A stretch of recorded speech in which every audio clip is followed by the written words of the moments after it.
नमस्कार मित्रांनो. शरीर अनामय तर जीवन सुखमय.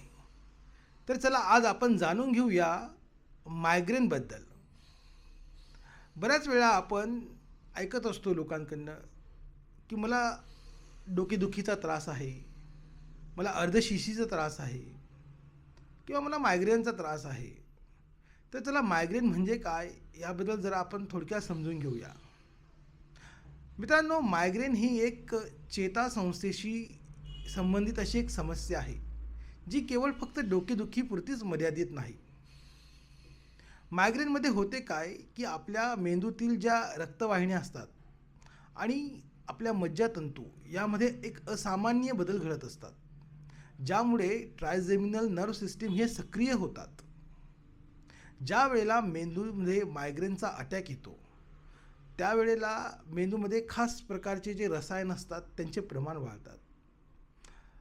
विशेष करून एक कॅल्सिटोनियन जीन रिलेटेड पेप्टाइड नावाचं एक जे रसायन असतं, याचं प्रमाण फार प्रमाणात वाढते.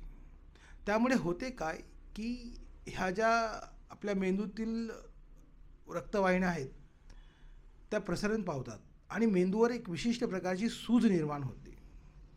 या सुजेमुळे जी ट्रायजेमिनल नर्व आहे यामध्ये ज्या वेदनांच्या पेशी आहेत त्या सक्रिय होतात आणि त्या मेंदूला वेदनांचे संकेत देतात.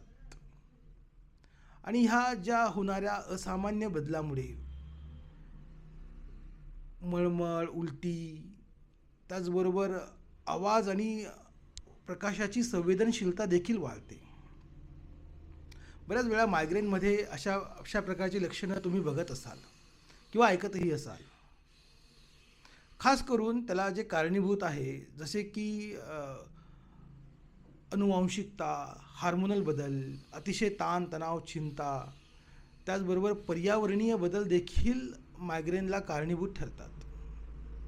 होमिओपॅथी औषधी ही केवळ आजारावरच काम करत नाही, तर ती त्या रुग्णांच्या न्यूरल हिलिंग मेकॅनिझम म्हणजे त्या व्यक्तीच्या आत असलेली जी रोगप्रतिकार शक्ती वाढवण्याचे काम करत असतात, जेणेकरून आजार हा समूळपणे नष्ट केला जातो.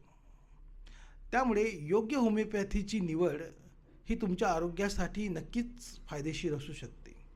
धन्यवाद.